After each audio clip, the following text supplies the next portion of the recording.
kabar semua? Semoga semua dalam keadaan baik ya hari ini.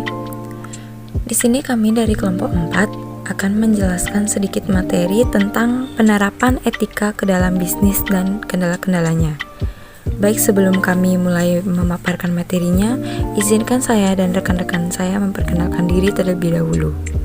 Saya sendiri, perkenalkan, nama saya Niko Mangayu Purnamawati, nomor absen 14 dengan NIM 2102014273.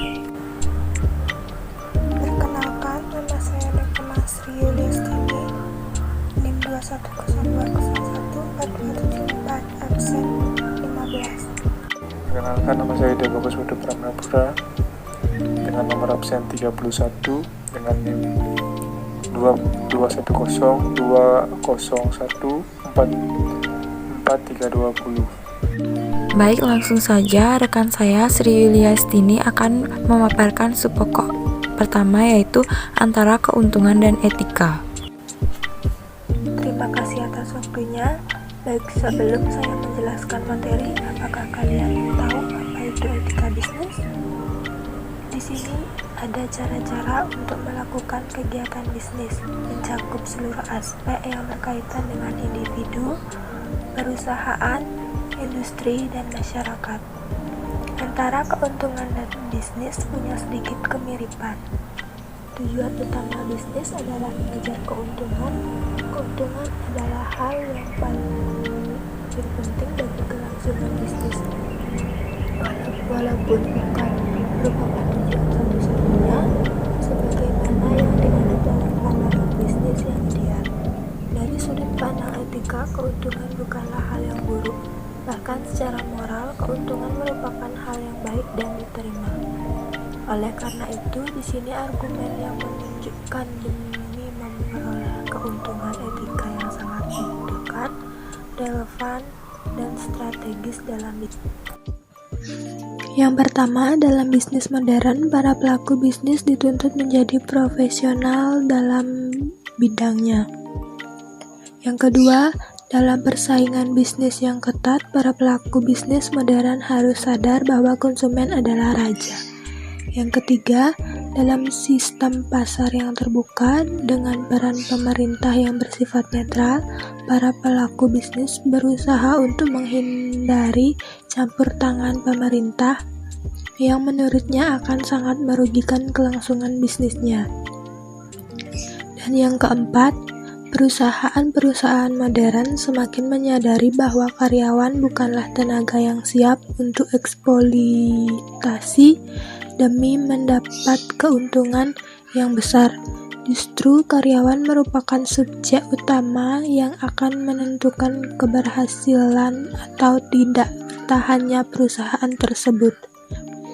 Demi argumen tersebut, keterkaitan antara tujuan bisnis dan mencari keuntungan dan etika memperlihatkan perusahaan yang menjalankan bisnisnya secara baik dan etis, yaitu perusahaan yang memperhatikan hak dan kepentingan semua pihak yang tergabung dalam bisnisnya. Baik, selanjutnya untuk subpokok kedua, yaitu mengenai pro dan kontra dalam bisnis, akan dijelaskan oleh rekan saya Pramana Putra. Baik, di sini saya akan memaparkan materi pro dan kontra. Dalam hal ini, saya di sini mengutip pernyataan dari Ketut Rijin. Di sini saya akan mengambil inti-intinya saja. Beliau mengatakan dalam hal ini, pelaku bisnis memang memiliki moral, namun di saat pelaku bisnis tersebut berkecimpung di dunia bisnis, mereka memiliki kode etik tersendiri. Sama halnya seperti sebuah permainan judi yang memiliki aturan yang sah yang diterima secara etis, maka begitu pun dengan bisnis. Kemudian beliau juga mengatakan, norma bisnis berbeda dari norma moral masyarakat pada umumnya, sehingga sikap moral tidak dapat diberlakukan untuk bisnis di mana dalam tanda kutip sikap rakus adalah hal baik.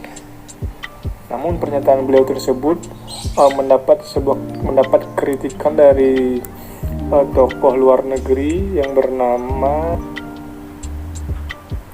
The George. Ia mengemukakan alasan-alasan Tentang penyelesaian etika bisnis sebagai berikut.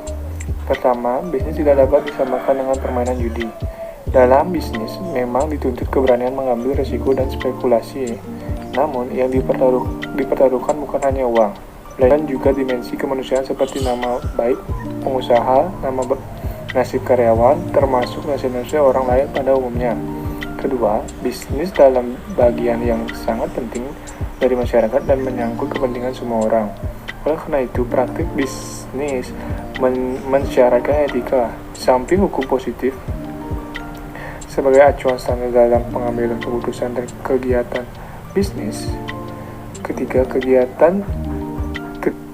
dilihat dari sudut pandang bisnis itu sendiri, praktik bisnis yang berhasil adalah memperhatikan norma-norma moral masyarakat sehingga ia memperoleh kepercayaan dari masyarakat atas produk atau jasa yang dibuatnya. Dan saya akan melanjutkan subpokok terakhir, yaitu mengenai alasan meningkatnya perhatian dunia bisnis terhadap etika. Perlu diketahui bahwa perilaku bisnis yang lebih bermoral memperhatikan dan menilai hubungan yang berkepentingan, baik yang ada di dalam maupun di luar perusahaan. Jadi, perubahan nilai masyarakat dan tuntutan terhadap dunia bisnis mengakibatkan adanya kebutuhan yang semakin meningkat terhadap standar etika sebagian dari kebijakan bisnis.